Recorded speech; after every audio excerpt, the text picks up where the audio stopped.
Yo guys, welcome back to another video. This is going to be some real life gameplay that I got for you guys of me playing the new like Exodia Kinemon combo in green Oden versus my friend who was playing Lim.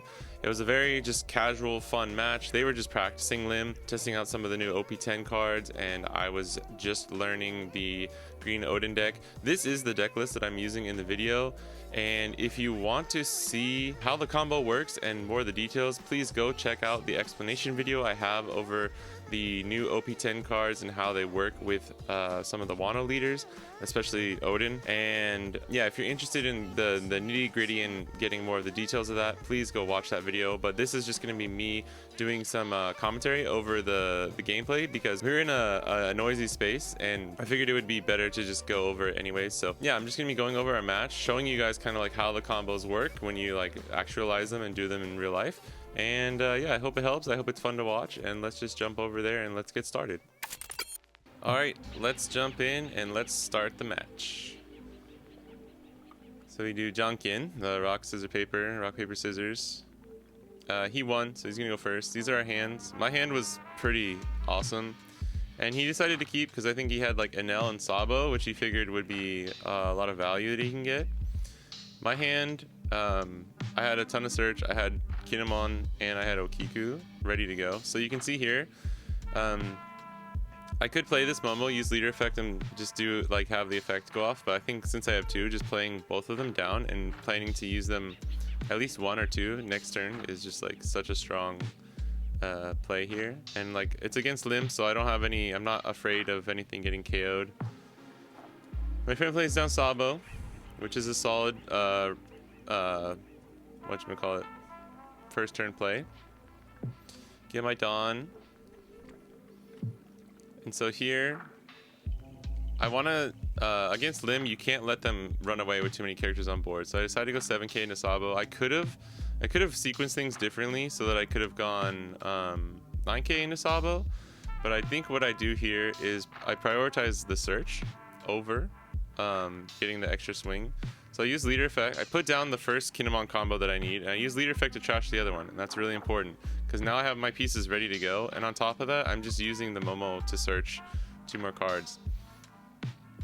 I think fortunately I already had all the pieces I needed in my hand, and I only got one. There was only one Akazaya 9 card that I could get. So I do the fusion. I do like the, you know, if you ever watch Dragon Ball, when like Goten and Gotenks, or whenever anyone fuses or whatever, they do the fusion. Ha! That's how it feels whenever, that's how it feels to chew 5 gum and get the 6-cost Kinemon combo off. So we play Kinemon. Kinemon on play effect, plays out a 3-cost or less red scabbard, play out Okiku, pass the turn, feeling like a G.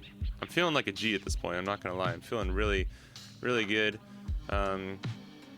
Again, we could have just used the extra Dawn to swing over Sabo, but I think here just getting the 2k out of their hand plus also getting resources is probably the better play. They play the 3-cost event that's essentially Dedeshi, where you get to search 2 Odyssey cards. Gets the Lim and the Nell. Not bad, pretty strong honestly. We were playing on a small table as well, so I'm sorry everything's a bit cramped. We're actually in a karaoke room. That's also why you can't really, I couldn't use the audio here. Parts of it were kind of loud. So he searches with Lim here. Gets another Sabo, which is pretty strong. And then swings 6k. I take this. So I just want to say that he had been playing a lot of Rebecca, and he forgot. He like passed the turn. I was like, "Are you gonna swing with your leader?" He's like, "Oh yeah." He's like, "I've been playing too much Rebecca lately, so I forgot to swing with my leader," which I totally understand as somebody who plays a lot of Vegapunk. Like, I feel you, bro.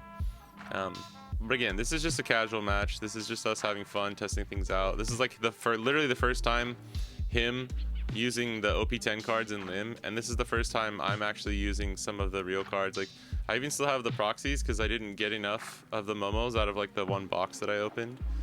I play Otama here, and we're gonna search out Izo because I'm thinking now like I just need counter to protect my characters on board because he will be able to swing into me next turn. Ooh, and then we got the combo Wombo. You can be my samurai to rest those 2 characters and draw 2. So strong here. Plus, I believe, yep, I use Momonosuke effect. Rest 2, trash this character. Search top 5 for 2 Akazaya 9 red scabbard, 9 red scabbard character or cards, and put them in your hand. And we get Denjiro and Raizo here. And I did this because it left me with 2 Dawn.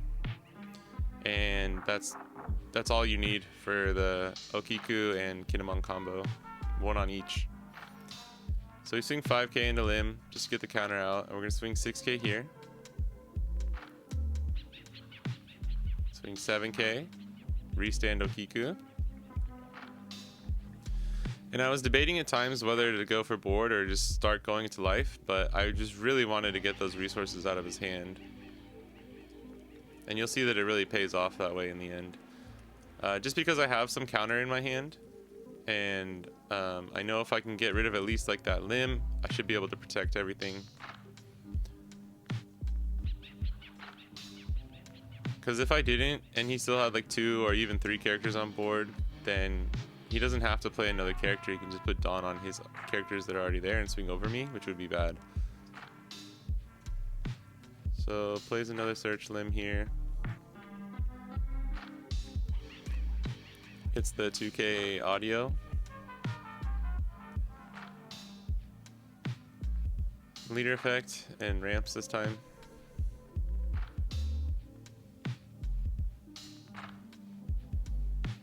Swings 8k into Okiku and draws because of Sabo's effect. I 2k out. And then he's gonna go 6k no Okiku. And luckily we have the Izo, right? Yep. So our characters are protected here. And then because he has 2 or more, yeah, he can restand Limb because of 3 and then Dofi because of 2, I believe. I forgot to restand Otama here. I don't know why. I just forgot. I think the entire turn I just forgot to restand Otama. So sorry about that. Poor Otama. All right, and then it's Hody Jones time. So I'm playing down Hody. Again, just feeling like a G at this point. And I'm taking these life, right? Like that's now just more resources to protect my board, or like, you know, just survive 1 more turn. Swinging 5 at Limb. He takes it, which is great for us. So we know we're swinging twice with Okiku, so we're putting 2 Dawn. He has to take that too. Swing 7k at Dofi, restand Okiku. I mean, when you're staring down this board too, like if you just go, he can't keep just countering out of everything, right? Like he's got to just take it and then let me go for life. So that's another 7k, 8k swing.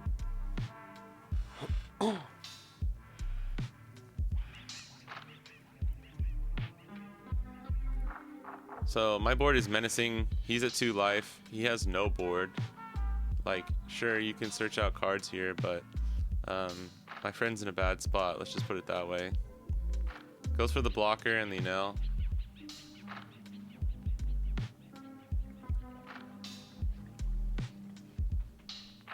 Plays down Dofi. And then plays down this Nami. Because it's 2 or more rested, he can lock one of my Dawn. But again, not that strong. I don't think he had, like, to be fair, I don't think he had the most, like, the strongest plays possible. And I'm sure he may have not played everything as, like, efficiently as he could have. But, you know, we're still kind of just learning the cards and how they work in OP10. So I counter out there with 3 1Ks. Which shows, like, okay, no more 2Ks, and we're kind of getting down to the wire. I have 9 Dawn here because 1 is locked. And because Nami's only a 2K, I'm not super afraid of losing next turn. So I'm just going to start going for life and see how it goes. Okiku is just amazing. Resting Dofi there is just so good. Rest of 5 costs or less with Dawn 1 when attacking. Once per turn, though, so keep that in mind. But so this is 8 going into life. And he's like, yeah, I got to counter this. So he counters out 2K, 2K. 8 seems like a good number to swing again. Attack and restand Okiku. He has to take. Swing 8 one more time. He had another 2 2Ks, which is pretty good for him. But now I'm like, okay, well, this is for sure going to go through. Shout out to the Oden and Yamato Dawn too that I'm using. And then we just go 9K, I believe. Yeah, GG's. And my life were Raizo and then the Side of Justice, the zero cost event. Yeah, they had a Newgate and a Robin in there. I was telling him how perfect my starting hand was too, as you guys could see from that video. So yeah, that's it. We'll wrap this up and then end the video. Alright guys, that's gonna be it for the video. I hope it was helpful. I hope it was fun to watch. Let me know if there's any like other certain matchups that you want to see. I will be testing this leader out more, testing out some other deck lists. There are actually some spicy combos I think you can do with just like a more normal list that runs maybe 5-cost Smoker and 3-cost Tashigi from OP10. So that'll be really fun. For all my Wano stands out there, for all my Oden stands out there, I hope this was fun to watch. You know I'm going to keep cooking. Don't worry. I'm always cooking with Wano and Yamato and Oden in the background.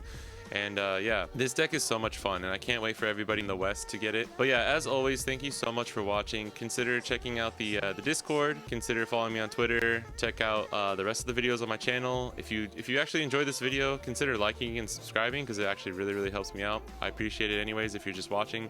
And yeah, that's it. So thank you and I'll catch you in the next one. Peace.